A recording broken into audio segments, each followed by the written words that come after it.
Hello everybody, and welcome to this video of myself and Mr. Simon Bates. Hello. And today we are looking at one of the most popular, actually, and most versatile, in my opinion, and we might get to Simon's thoughts in a minute, of sopranos on the market, and that is the Yamaha YSS-475. So, it's the first soprano in the Yamaha range, but I think it's worth pointing out that unlike the alto and the tenor, where they make a specific student model, they don't do that with the soprano. So they go in at their 4 series straight away, which is normally like the second stage in.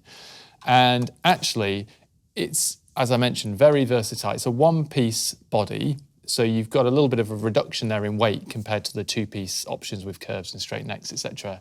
And I think, Simon, I know I've been dominating this conversation here at the beginning, but I think that one-piece nature of it helps bridge the gap between it feeling like it has the vibrancy and brilliance of the one-piece models, but because of how Yamaha designed it, it's still got that depth and richness that you might find commonly on the pro-end 2-piece things as well. Yeah, it has. I mean, I would say this is a pro saxophone. It doesn't feel at all amateur. It blows like a professional saxophone, so, you know, it's a cheaper version of a professional saxophone, if you like. I love it. It's great. Yeah. So there is a tiny bit of engraving just on the back, but maybe those areas where they could have spent more money, they choose not to bring it back into this price point. And I think we've talked about this with soprano. It's commonly not your first instrument. It's often your second or third as a sax player. Or if you're a multi-woodwinder, it might be your 4th or 5th, whatever it is. So sometimes spending £3,000 on a new one can be a little bit hard to justify, let's just say. Yeah. You know, is that £3,000 ever going to come back to you in gig money? Potentially, but over a period of time.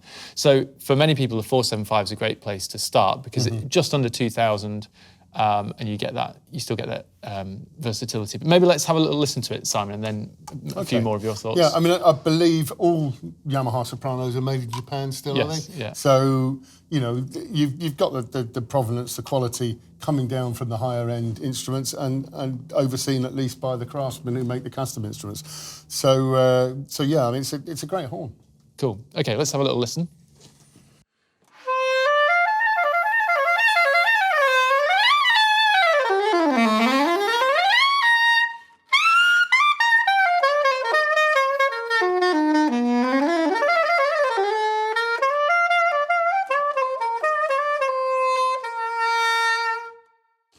Yeah, so I mean, as mentioned, versatility from the point of view of the type of work you could use it for, and also mechanically, the Yamahas are extremely reliable. So we do talk about that a lot in these videos, if you've seen us talk about the Yamahas, and it's not just because Simon plays Yamaha, but we feel as the shop who see a lot of different models, different brands being sold, and we see them coming back from people using them year after year, probably the safest place to put your money mechanically is definitely on a Yamaha. Yeah, no, I'd agree. And it's the little things like the adjustment screws on the back and how they're set and all these sorts of small things that you might not notice when you're blowing it, but that a technician really appreciates. And it makes your instrument easier to service for a longer period and more reliable to own. I think that's fair to say. Yeah, I mean, I think it's lightweight as well, so you can play it without a neck strap quite happily and get the right angle for it. If you get a bit tired, it's got a sling hook, so you can just put one on and it's fine.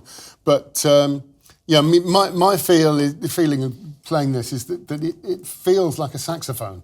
A lot of soprano saxophones kind of feel like something else.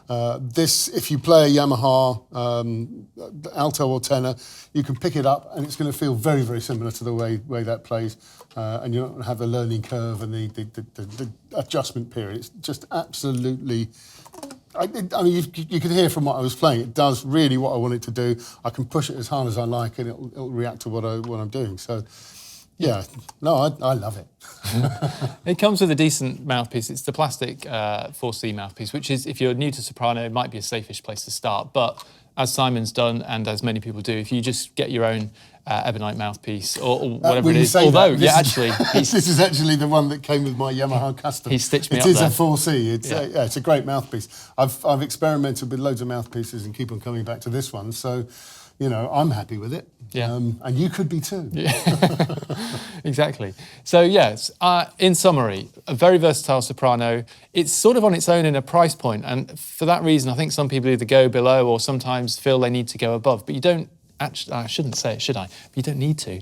Unless you're really doing a whole load of soprano, that is going to do pretty much everything you could ever want it to do in any environment. No, I agree wholeheartedly. It's a fantastic instrument, yeah. Cool. All right, give us a little bit more to play us out then, Simon.